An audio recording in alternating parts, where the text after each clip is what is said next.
नगर परिषदेच्या जे निवडणुका लागलेल्या आहेत आणि त्यामध्ये आपण नगराध्यक्षाचे दावेदार म्हणून आपण अर्ज दाखल केलेला आहे. काय प्रतिक्रिया आहे? सौ जयश्री रामप्रभू मुंडे नगराध्यक्ष पदासाठी भाजपकडून उमेदवार आहे. मला उमेदवारी मिळालेली आहे आणि आज ह्या गंगाखेड 8 वर्षानंतर लागलेल्या निवडणुकीमध्ये भाजपला आज स्वतंत्र लढण्याची आणि स्वबळावर लढण्याची एक संधी मिळालेली आहे आणि ती संधी मला मिळाल्यामुळे मला ह्या गोष्टीचा आनंदही आहे आणि पूर्ण सक्षमपणे उतरण्याची तयारी सुद्धा आहे. गंगाखेड शहरात असे म्हणजे कोणते महत्वाचे प्रश्न आहेत जे नागरी सुविधापासून आज जे गंगाखेडचे नागरिक त्रस्त आहेत तर त्या कोणत्या प्रश्नाकडे आपण प्राथमिक प्राधान्य देणार आहोत? गंगाखेडमध्ये समस्या ह्या 16 पासून ज्या आहेत त्या 8 वर्ष झाल्या तशाच आहेत. विकास झाला, हा विकास कुठे झाला माहित नाही. 4 रस्ते नुसते केले म्हणजे पूर्ण गंगाखेडचा विकास झाला असा होत नाही. मूलभूत सुविधाच ह्या 8 वर्षात नाही. रस्ता नाही, नाली नाही, पाणी नाही. कुठेही गेलं तर ह्या 3 समस्या तर पहिल्या आमच्या समोर येत आहेत. मग ह्या 8 वर्षात झालं काय? पहिल्या 5 वर्षात आणि मधल्या 3 वर्षात आणि ह्या आमदारांच्या काळामध्ये मग गंगाखेडचा विकास झालाय कुठं हेच पहिलं शोधून काढावं लागणार आहे आणि तिथून हे काम पूर्ण सुरू करावं लागणार आहे. असं पाहण्यात येते की गंगाखेड शहरातली जी आता निवडणूक होत आहे आणि जी नगराध्यक्ष पदासाठी आपण लढत आहात यामध्ये तिहेरी लढत होईल असं दिसतंय चित्र. काय वाटतंय? तिहेरी लढत होईल. प्रत्येक उमेदवार उभा राहणार आहे. त्यांनी आधी कारभार केलेले आहेत. त्यांचे कारभार काय आहेत हे सगळ्यांनी बघितलेले आहे. तापडिया आधी जे होते त्यांच्याच घरात परत दुसरी उमेदवारी आहे. तेच उमेदवार आहेत आणि आमदार म्हणतात की मी विकासासाठी करतोय तर मग परत तीच उमेदवारी त्यांना देऊन काय विकास? 5 वर्ष लोकांनी बघितलेला आहे ना काय विकास केलेला आहे, काय कामं झालेली आहेत? काहीच नाही. गंगाखेड शहरामध्ये धुळीचे साम्राज्य मोठ्या प्रमाणात दिसत होते. काय प्रतिक्रिया?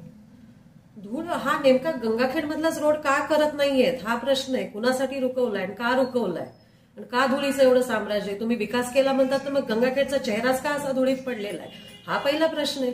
तुम्ही रोड केले कुठे आणि का इथला बंद ठेवलाय हा प्रश्न आहे. आम्हालाच प्रश्न आहे, त्याचं उत्तर द्या.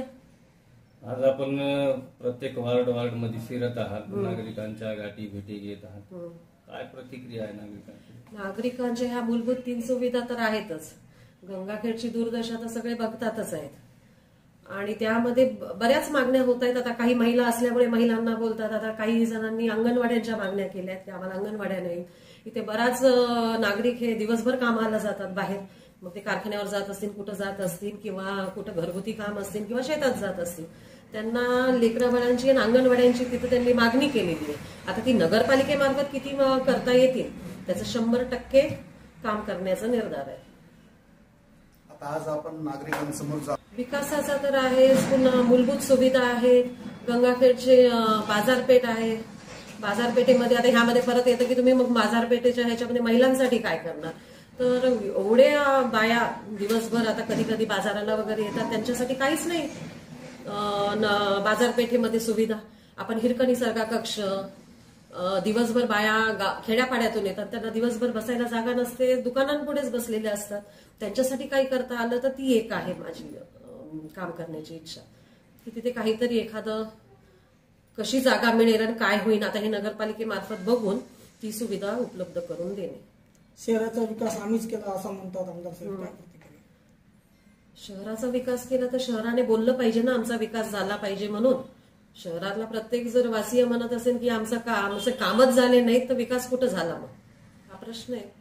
तुम्ही डोर टू डोर म्हणजे प्रचारासाठी जात आहात, नागरिकांच्या भेटी घेत आहात, तर तुम्ही स्वतः आता त्या ठिकाणी असं काही चित्र अनुभवलं का की जिथे समजा नाली तर झाली किंवा रोडही झाले पण ते जशा पद्धतीने नागरिकांना त्याचा उपयोग व्हायला पाहिजे होता त्या पद्धतीने उपयोग होत नाही, असं काय चित्र दिसलं? बऱ्याच ठिकाणी रोड आणि नाल्यांचा समन्वय नसल्यासारखं झालंय. रोड उंच, नाली खाली किंवा नाली वर झालीये, रोड खाली झाले.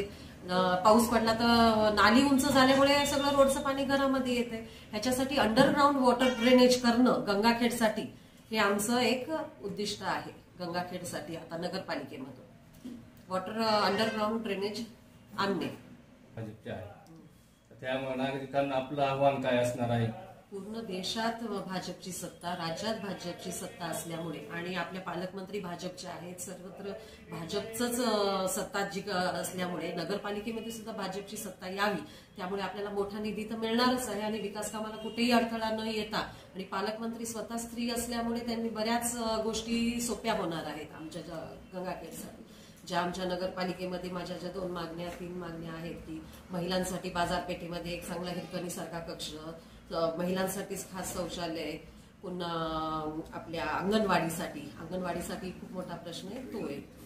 ड्रेनेज वॉटर सिस्टम, आता ह्या ज्या गंगाखेडचं जे नाल्या आणि रोडचा समन्वय जो बिघडलेला आहे तो सुरळीत करायचा असेल तर केलेले रोड हे ते असल्यामुळे आपण अंडरग्राऊंड वॉटर ड्रेनेज ही एक मोठी योजना अंमलात आणण्याचा आमचा निर्धार आहे.